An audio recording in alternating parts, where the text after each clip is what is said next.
Welcome back to another edition of Baseball for Maniacs. The topic of this episode is why the Phillies should bring back Harrison Bader. Now, I already planned on doing an episode like this before the news that dropped today and last night, but with Luis Robert going to the Mets and Cody Bellinger going to the Yankees this afternoon, re-signing with them, it has made it more apparent that Harrison Bader should be a Philadelphia Philly because I don't think he has any market.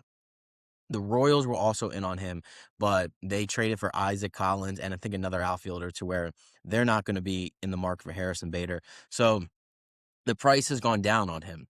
And I've probably said it on 10, 15 episodes how much I want Harrison Bader to be back with the Philadelphia Phillies.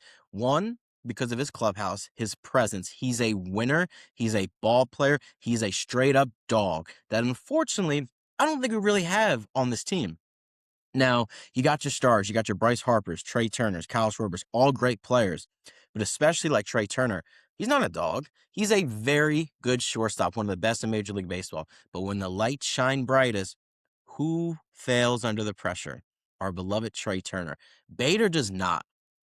Bader got hurt in game one of the NLDS, and he it changed the whole trajectory of the series. It really did, because I think if we have Harrison Bader for the entire series, we're World Series champions.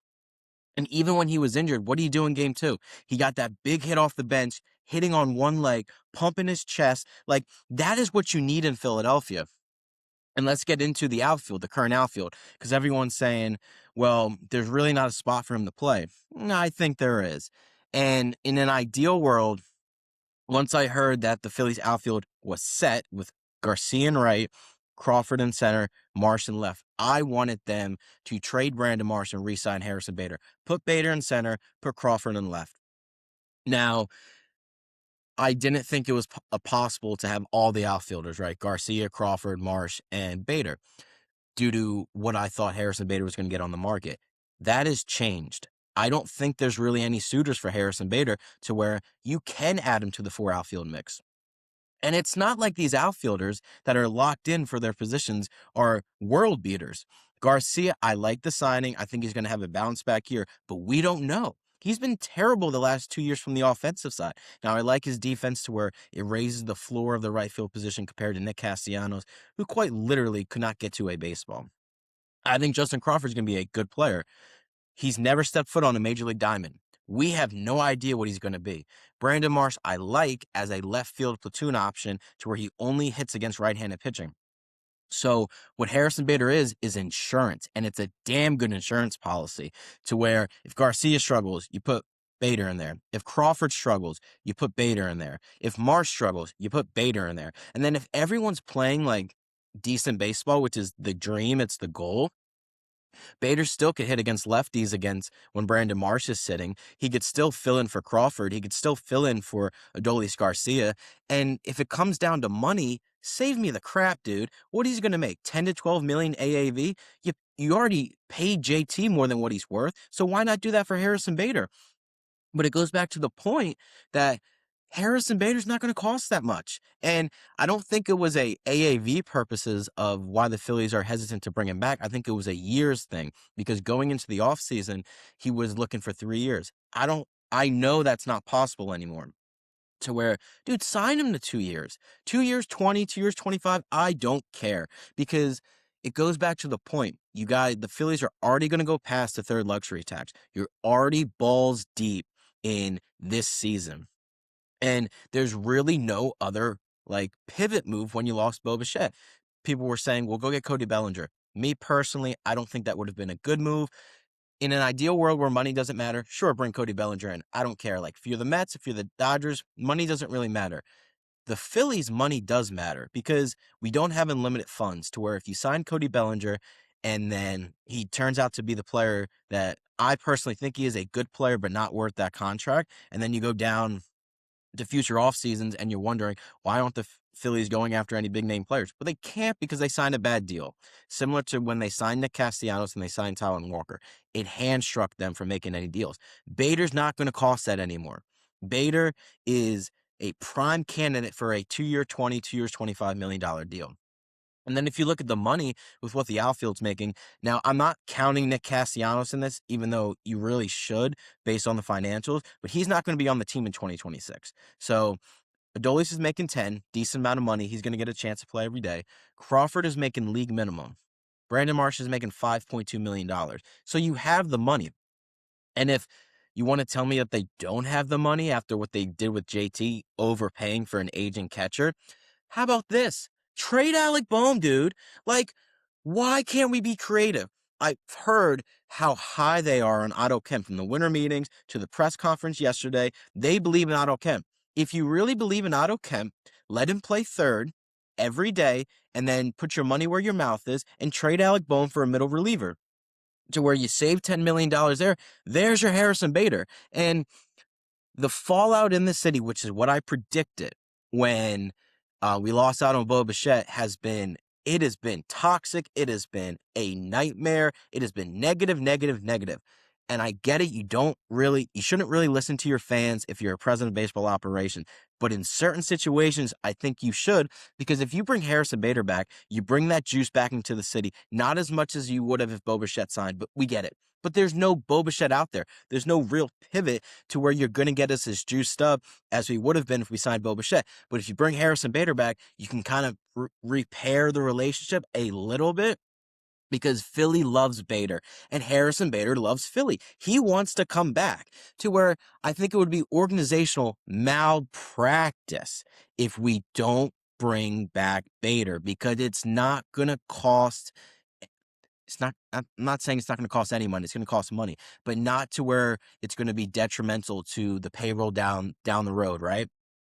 And when I mentioned this in the episode yesterday about Dave Dombrowski's comments about all the offseason moves, when you re-signed Kyle Schwarber, you were telling us you put all your chips in. The moves after that do not prove that.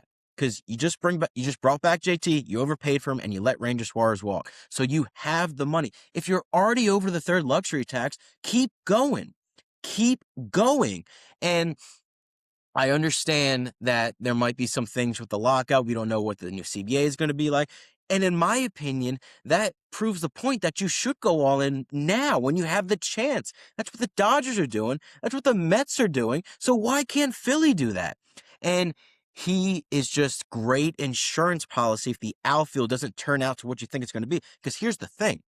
Are you really banking on Adolis Garcia to go back to his 2023 form? That's wishful thinking. I think he can be somewhere in the middle, but still, he's not a sure thing. He's the furthest thing from a sure thing. Same way with Justin Crawford. I like Justin Crawford. He hasn't stepped foot on a major league diamond yet. So what happens if he struggles? Let's say you don't bring Bader back, right? And your outfield is just Marsh, Crawford, Adolis. What if Crawford struggles? What's the alternative? Johan Rojas? And I am the biggest Johan Rojas, what's the word? Glazer. I love me some Johan Rojas. But he can't play on a major league team if you're really serious about winning a World Series. And then what if Crawford and Adolis Garcia both don't play well? Then you're really screwed. What is it? Gabriel Rincones Jr.? Very high on Rincones Jr. But you can't go into a season telling your fans you're really trying to win a World Series when you're taking flyers on two guys. And then Brandon Marsh, I think he is a really good player against right-handed pitching, and he's proven that, and I think he will continue to prove that. So I think Marsh is not that worried about Brandon Marsh. But if you go into your 2026 season with those three guys and really no backups, what are you doing? The outfield has been a constant lack of production year after year after year to where if Bader got a deal with the Yankees or Mets that was like 3 years, 40 million, 3 years, 45, cool, I get it. You can't really afford that. You don't want to go the years with Bader. But that has changed. The landscape has changed. So why can't Dave Dombrowski and John Middleton come together and be like, look, we have to jump on this opportunity. And everyone says what's the word? I guess the pushback on bringing back Bader is, oh, he's a career 700 OPS guy. What he did last year, that's not who he truly is. I personally think it is because he made a swing adjustment. I look at A-B correlation. If he would have just kept the same swing to where it was just a resurgent year, but nothing really changed. Then I can kind of get under the notion that it was just a 1 year wonder. But the thing, what he did in Minnesota is he started to pull the ball more. He started to get out in front and just drive the baseball. I think that's who he is. Now, I don't think he's going to have the production that he did with his time with Philly going forward. I think that was his absolute peak, but I think he's somewhere in the middle. And if he's somewhere in the middle with his Gold Glove defense, he's most certainly worth the $10 million or $12 million that he's going to get due to the market dropping for him. And again, if the money is a problem, trade Alec Bohm. I just can't get under the notion that they want to bring Alec Bohm back. If you don't make any move, it makes sense, right? Because he's a good player. He's not a great player. He's a good player. So you don't want to trade him for nothing. But if the option is Alec Bohm or Harrison Bader, what are we doing? What are we doing as a franchise? Why are we so incompetent that we can't go get the guy that fits Philly? Who do Philly fans want? Alec Bohm or Harrison Bader? I'll tell you right now, it's Harrison freaking Bader. Like, let's stop. Let's call a spade a spade. Like, no one wants to see Alec Bohm back in Philadelphia. And then it goes back to the point of if you're so high on Otto Kemp, let him rock at third for the first half of the year. Because guess what, guys? If he struggles, you know who we got at third base? We got Aiden Miller. Oh, and let's say Aiden Miller's not ready. Hell, give him Edmundo Sosa a shot at third. So it's just do the right thing, Dave. Re-sign Harrison Bader. Let's get some life back in the city. Let's get some life back in the joint at CBP and just make the right decision. So let me just go through here. Yeah, so I kind of went over my points, what he's going to cost.